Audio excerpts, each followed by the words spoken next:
Day 27 of my 31-day video challenge. So today I thought I'd share with you about an event I went to last night. So it was a networking event, and as it turned out, it was mostly attended by new Canadians. So this is a bit of a local story. As the world knows, Ukraine is under attack by Russia, and a lot of Ukrainians have had to seek refuge around the world. And I know Canada was one of the countries that a lot of Ukrainians came to.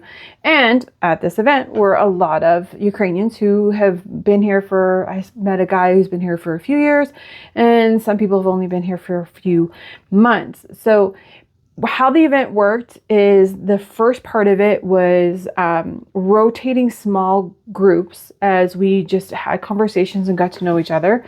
The organizers had sample questions that we could take turns asking each other as a way to break the ice. I have to admit, the groups I was in, I'm like, let's put those questions aside and let's just have a conversation. So it was really amazing to find out who they were, where they're from, what brought them to Canada, what's their educational background,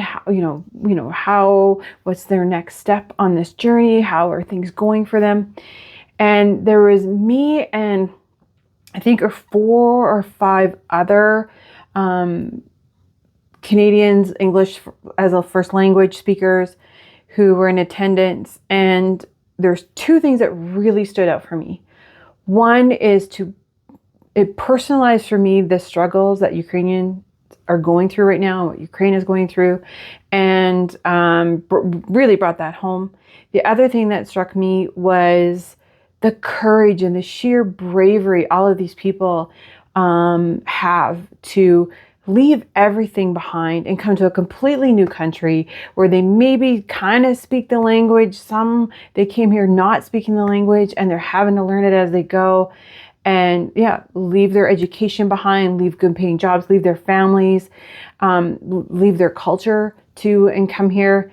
I bow to that bravery and the courage that takes, and to stay here and to keep striving and working really hard to make a life here and be successful.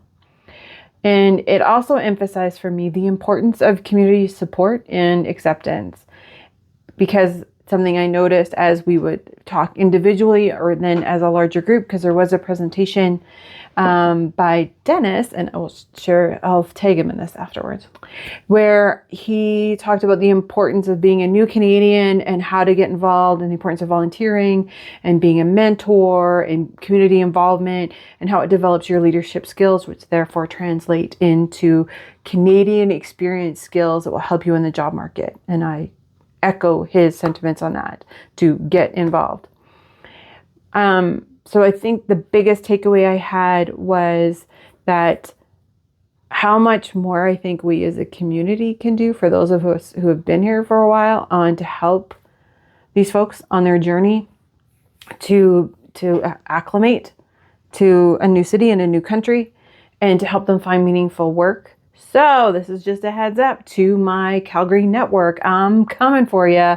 The next time this event is being held, and I think it's coming up again in October, I'm coming for you, man. I'm going to be tagging you in a bunch of stuff and encouraging more local Calgarians to come out, get to know these folks, because you never know who knows who, and how we can maybe help find jobs, or those volunteering or those mentoring opportunities for these people, to really help them get a foothold in this new community that they're having to assimilate to.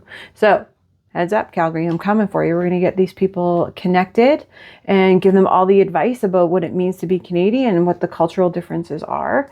And if we can support them, God, we certainly will. So it was just really eye-opening and humbling to see this kind of bravery and perseverance that these folks have. So again, if you're seeing this, hats off to you. And if you know a new immigrant, I cannot imagine picking up my life and moving to a new country, especially if it was borderline under emergency circumstances, like war.